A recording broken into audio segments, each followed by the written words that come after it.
राधे वाली सुख भरी दुनिया प्यारी है, कृष्ण राधे वाली सुख भरी दुनिया प्यारी है। गुणों से भरी रहे सदा श्रृंगारी है, गुणों से भरी रहे सदा श्रृंगारी है।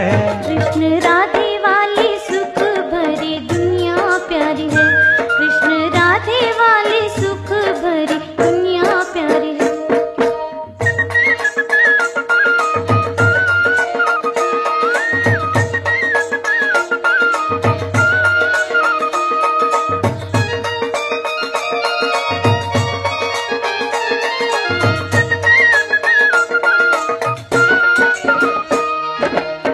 पवित्र चितवन निर्मल वाणी, पवित्र चितवन निर्मल वाणी, पग कमल जिसकी चाल सुहानी, पग कमल जिसकी चाल सुहानी। कृष्ण पावन मोर मुकुटधारी है, ओ कृष्ण पावन मोर मुकुटधारी है। कृष्ण राधे वाली सुख भरी दुनिया प्यारी है, कृष्ण राधे वाली सुख भरी दुनिया प्यारी है।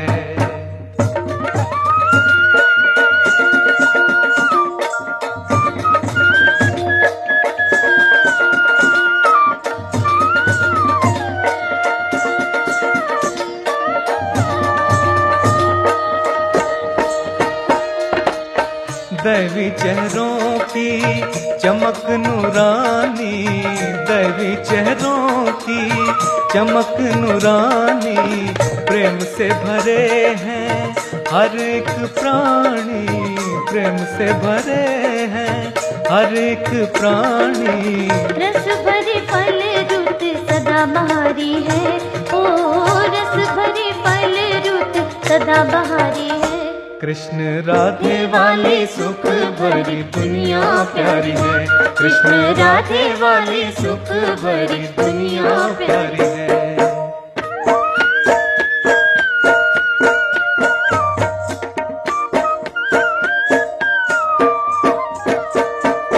कृष्ण राधे मिल गाएं खुशी में, देवी देव सब रास रचाएं, आनंद आनंद बरसे जग में, सतयुग स्वर्णिम जग मुस्काए।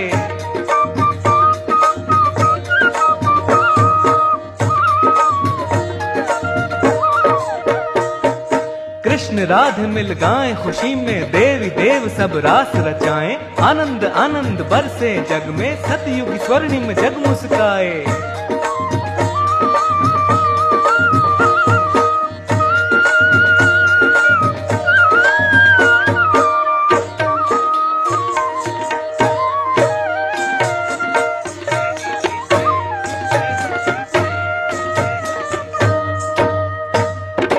राधे वाली सुख भरी दुनिया प्यारी है, कृष्ण राधे वाली सुख भरी दुनिया प्यारी है।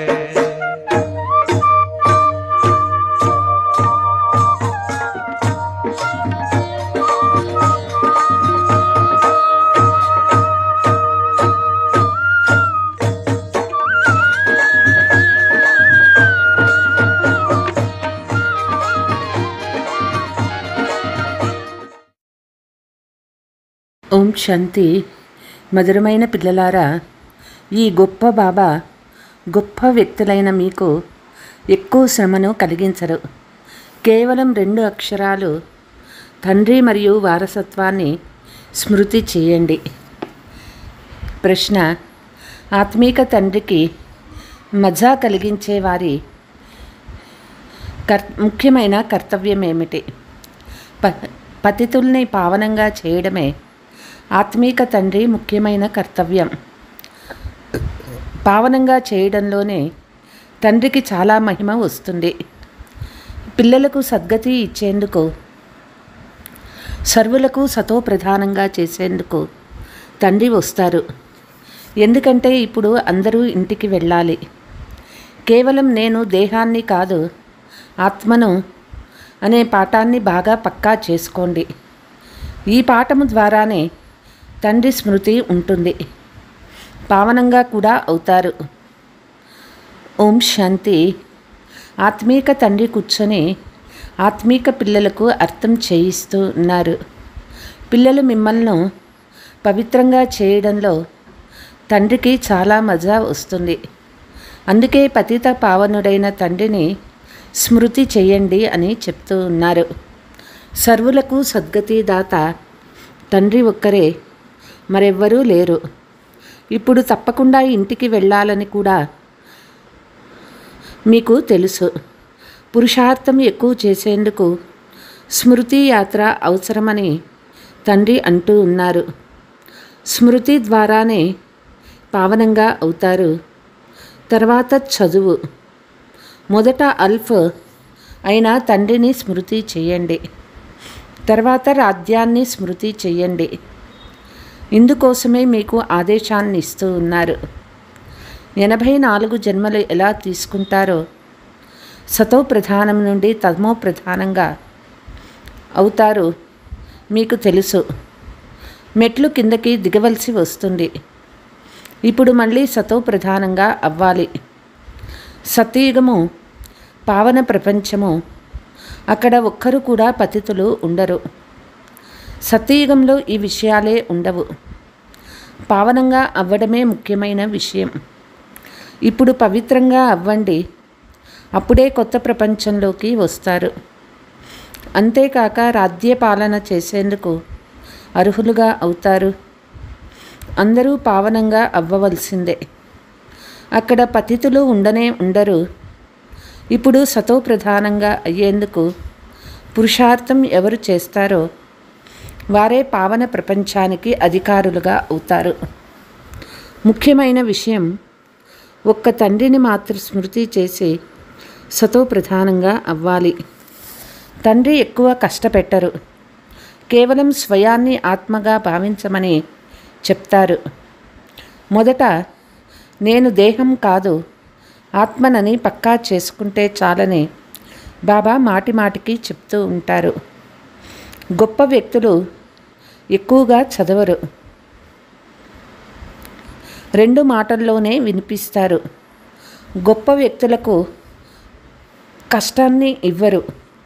సతో ప్రధానంగా ఉన్నవారు తమో ప్రధానంగా అవ్వడంలో ఎన్ని జన్మలు పట్టాయో మీకు తెలుసు. 63 జన్మలని అనరు, 84 జన్మలు పట్టాయి. మనము సతో ప్రధానంగా స్వర్గవాసులుగా అంటే సుఖధామానికి వారసులుగా ఉండేవారమని నిశ్చయం ఉంది కదా. సుఖధామం ఉండేది, దానినే ఆది సనాతన దేవీ దేవతా ధర్మము అని అంటారు. అయితే వారు కూడా మానవులే, కేవలం దైవీ గుణాలు కలిగిన వారిగా ఉండేవారు. ఈ సమయంలో ఆసురీ గుణాలు కల మనుషులుగా ఉన్నారు.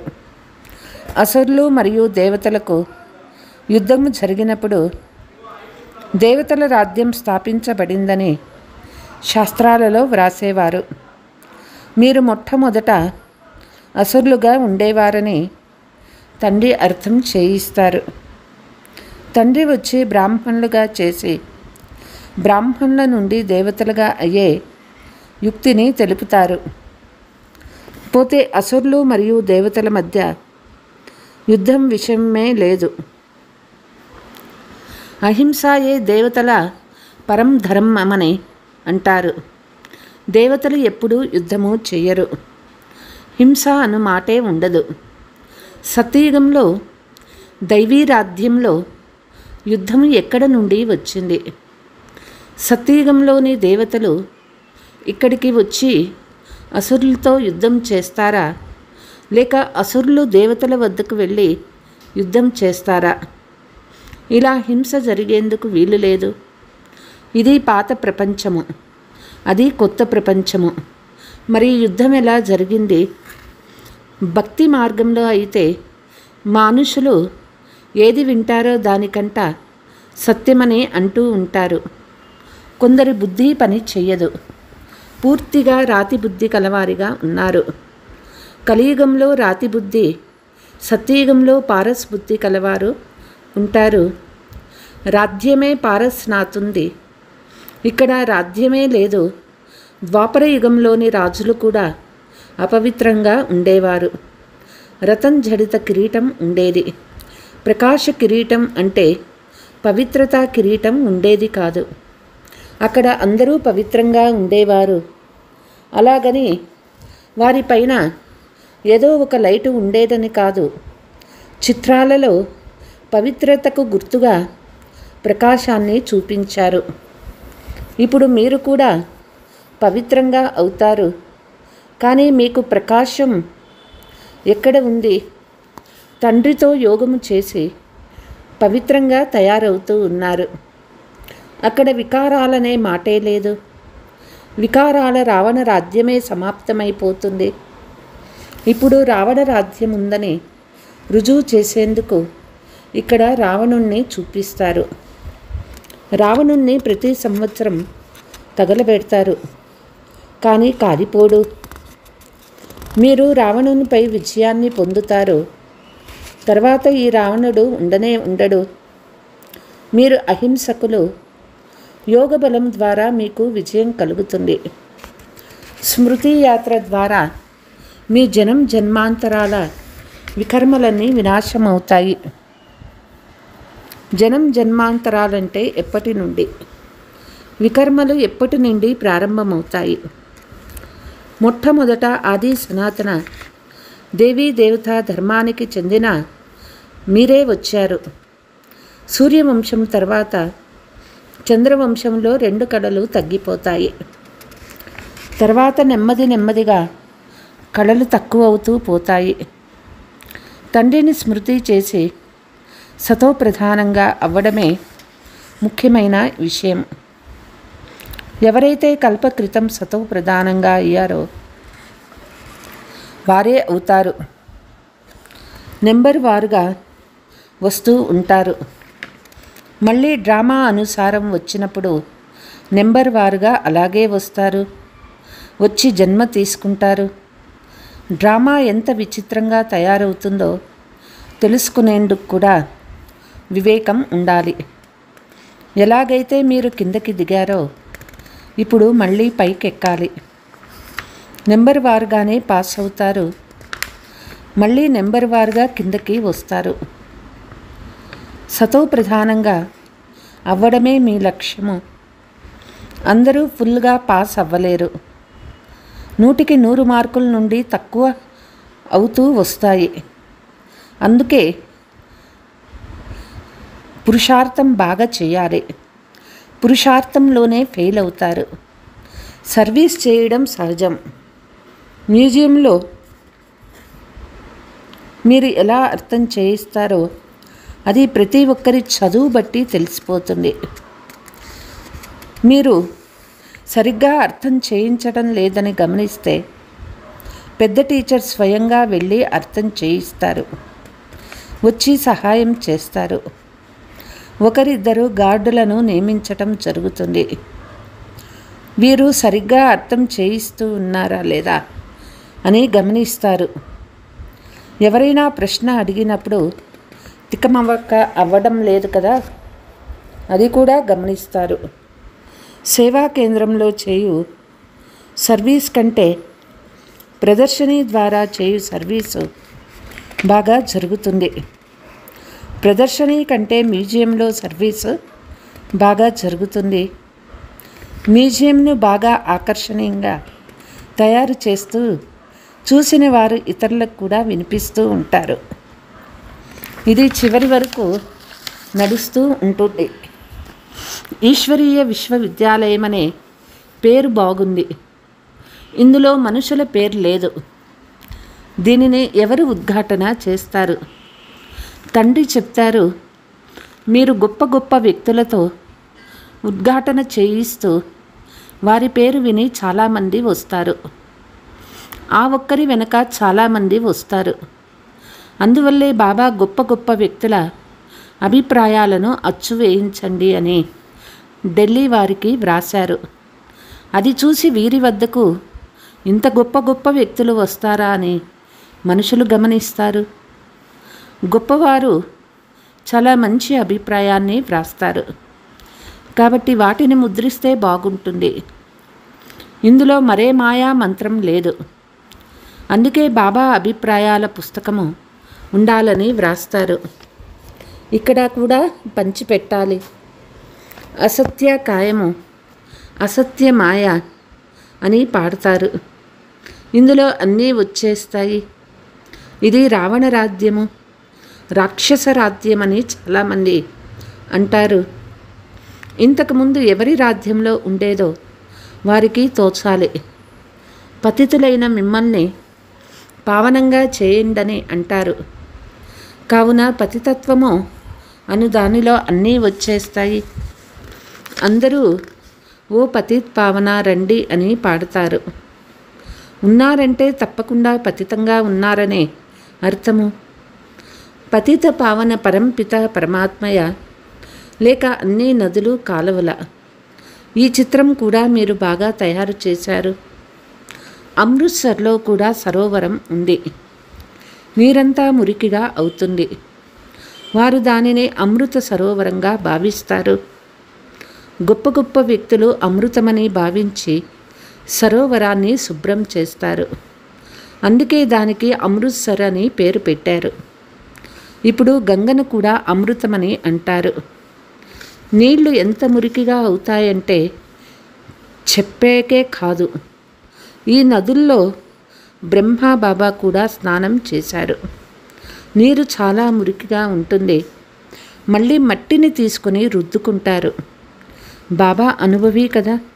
శరీరం కూడా పాతది, అనుభవయుక్తమైనటువంటిదే. శివబాబా శరీరాన్ని తీసుకున్నారు. వీరిలాంటి అనుభవీలు ఎవ్వరూ లేరు. గొప్ప గొప్ప వ్యక్తులైన రాజా ప్రతినిధులు, రాజులు మొదలైన వారితో కలిసి మాట్లాడే అనుభవం ఉండేది. జొన్నలు సజ్జలను కూడా అమ్మేవాడు. చిన్నతనంలో 4 అణాలు సంపాదిస్తే చాలు ఖుషీగా ఉండేవాడు. ఇప్పుడు చూడండి, ఇప్పుడు ఎంతగా ఎదిగిపోయాడు. పల్లె పిల్లవాడు తర్వాత ఎలా అయ్యాడు. సాధారణ తనువులో వస్తానని తండ్రి కూడా చెప్తారు.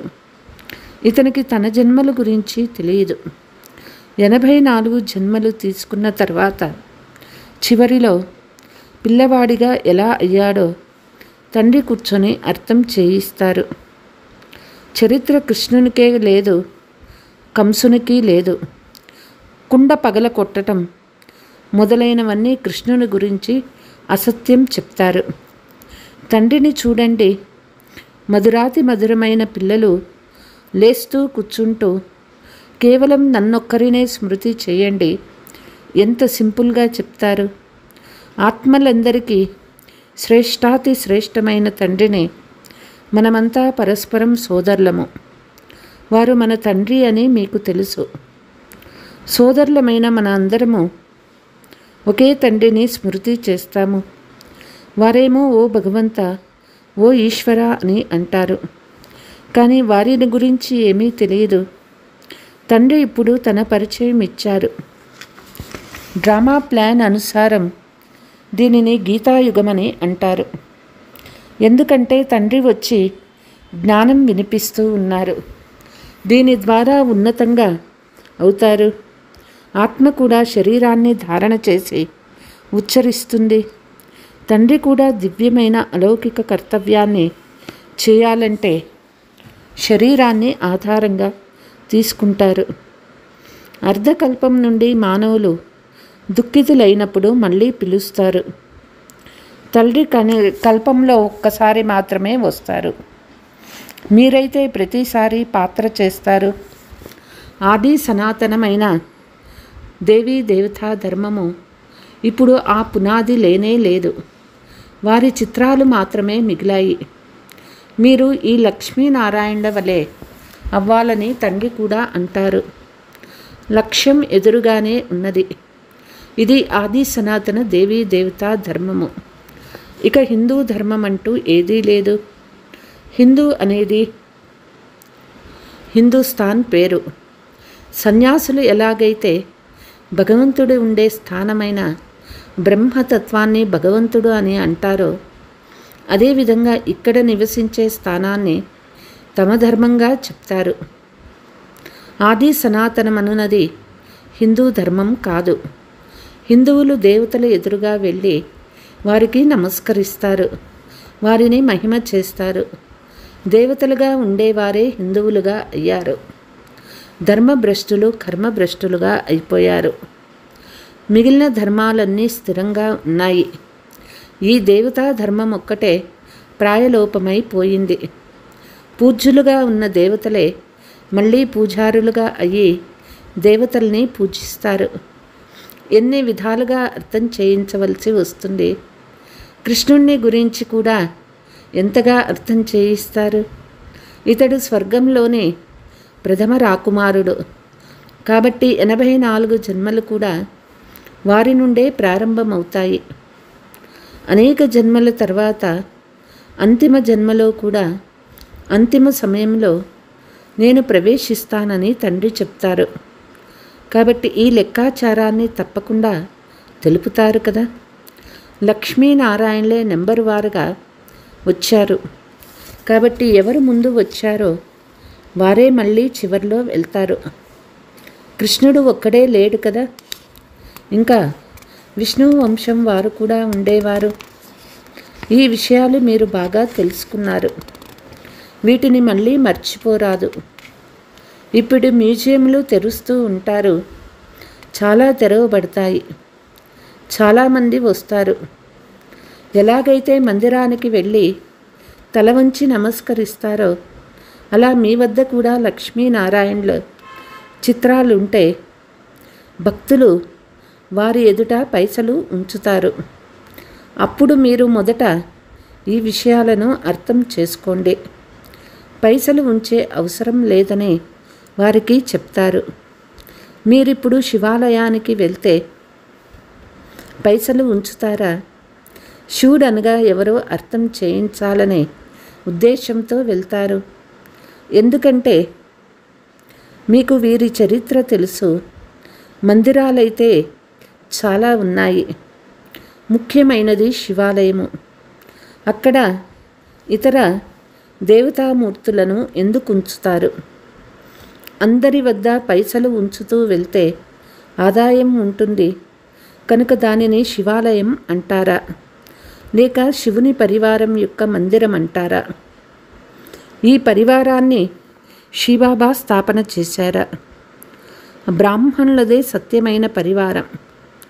శివబాబా పరివారం అయితే శాలిగ్రామాల తర్వాత సోదర సోదరీమణులైన మనము పరివారంగా అవుతాము.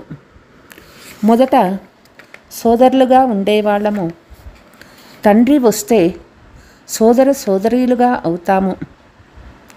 మళ్ళీ మీరు సత్యయుగంలో వస్తారు. అక్కడ పరివారం ఇంకా పెరుగుతుంది.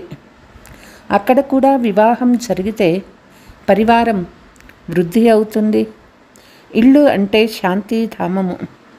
ఉన్నప్పుడు మనందరం పరస్పరంలో సోదరులుగా ఒక్క తండ్రి పిల్లలుగా ఉండేవాళ్ళము. ఇక్కడ ప్రజాపిత బ్రహ్మకు సంతానమైన సోదర సోదరీలుగా ఉన్నాము.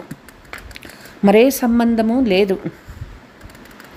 మళ్ళీ రావణ రాజ్యంలో చాలా వృద్ధి అవుతూ పోతుంది. తండ్రి అన్ని రహస్యాలను అర్థం చేయిస్తూ ఉంటారు. అయినా తండ్రి చెప్తూ ఉన్నారు, మధురాతి మధురమైన పిల్లలారా, తండ్రిని స్మృతి చేస్తే జనం జన్మల పాపభారం దిగిపోతుంది. చదువు ద్వారా పాపభారం సమాప్తమైపోతుంది. తండ్రి స్మృతియే ముఖ్యమైనది. अच्छा मीठे मीठे सिकीलते बच्चों प्रति मात पिता बाप दादा का याद प्यार और गुड मॉर्निंग। रूहानी बाप की रूहानी बच्चों को नमस्ते। हम रूहानी बच्चों की रूहानी मात पिता बाप दादा को याद प्यार गुड मॉर्निंग नमस्ते नमस्ते। धारणा ఫుల్ మార్క్స్తో ఉత్తీర్ణనవ్వాలి అంటే తమ బుద్ధిని సతో ప్రధానంగా పారసంగా చేసుకోవాలి. మందబుద్ధి నుండి సూక్ష్మ బుద్ధిగా అయ్యి డ్రామాలోని విచిత్రమైన రహస్యాన్ని అర్థం చేసుకోవాలి. తండ్రి సమానంగా దివ్యమైన అలౌకిక కర్మలు చేయాలి. డబల్ అహింసకులుగా అయ్యి యోగ బలం ద్వారా తమ వికర్మలను వినాశనం చేసుకోవాలి. వరదానము: కర్మ మరియు యోగమ బ్యాలెన్స్ ద్వారా బ్లెస్సింగ్స్ అంటే ఆశీర్వాదాలను అనుభవం చేసే కర్మయోగి భవ. కర్మయోగి అంటే ప్రతి కర్మ యోగయుక్తంగా ఉండాలి. కర్మయోగి ఆత్మ సదా కర్మ మరియు యోగాన్ని తోడుగా అంటే రెంటినీ బ్యాలెన్స్లో ఉంచుకునేవారిగా ఉంటారు. కర్మ మరియు యోగము బ్యాలెన్స్లో ఉన్న కారణంగా ప్రతి కర్మలోనూ తండ్రి ద్వారా బ్లెస్సింగ్ తప్పకుండా లభిస్తాయి. వారు ఎవ్వరి సంబంధ సంపర్కంలోకి వచ్చినా వారి నుండి కూడా ఆశీర్వాదాలు లభిస్తాయి. ఎవరైనా మంచి కర్మ చేస్తే హృదయం నుండి వారి కొరకు వీరు చాలా మంచివారు అని ఆశీర్వాదాలు వెలువడతాయి. చాలా మంచివారు అంగీకరించడమే ఆశీర్వాదాలు. స్లోగన్: ఒక్క సెకండ్లో సంకల్పాలను స్టాప్ చేసే అభ్యాసమే కర్మాతీత స్థితిని సమీపంగా తీసుకువస్తుంది. అచ్చా, ఓం శాంతి.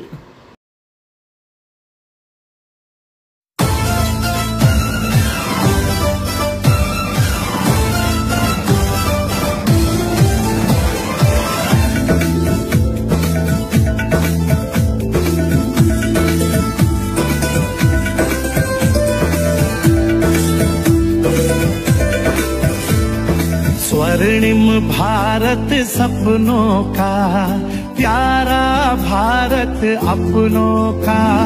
स्वर्णिम भारत सपनों का, प्यारा भारत अपनों का।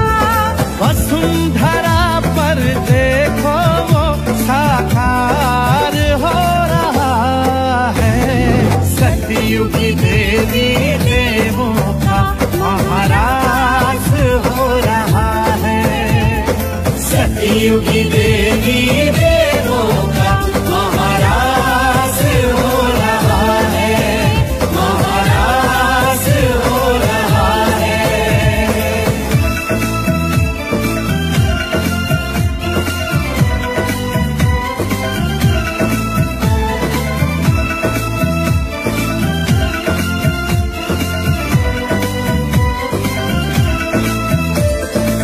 नीले नभ के नीचे अपना एक भारत मुस्का रहा। पूरब पश्चिम उत्तर दक्षिण सुखद स्वर्ग लहरा रहा। पावन प्रकृति के आंगन वैकुंठ वास हो रहा है। सतयुग देवी देवों का महाराज हो रहा है। सतयुग देवी देवों का महाराज हो रहा है। महाराज हो रहा है।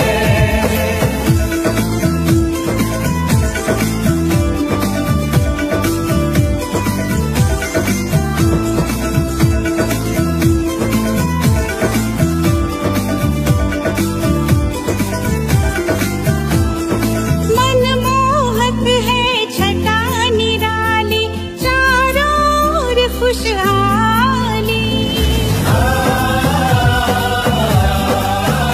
हो रंग बिरंगी फुलवारी है, डाली डाली हरियाली।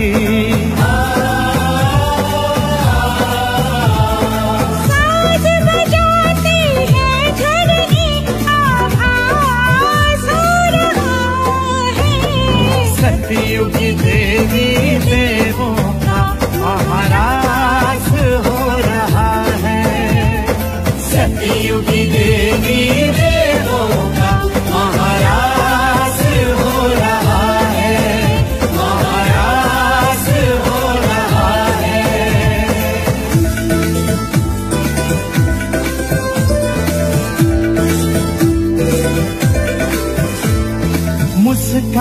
लहराते मुखमंडल से मधुरस छलक रहा है। नूरानी नयन से नेह का नूर बरस रहा है। चमकते हीरों से महलों में प्रकाश हो रहा है। सतयुगी देवी देवों का महाराज हो रहा है। सतयुगी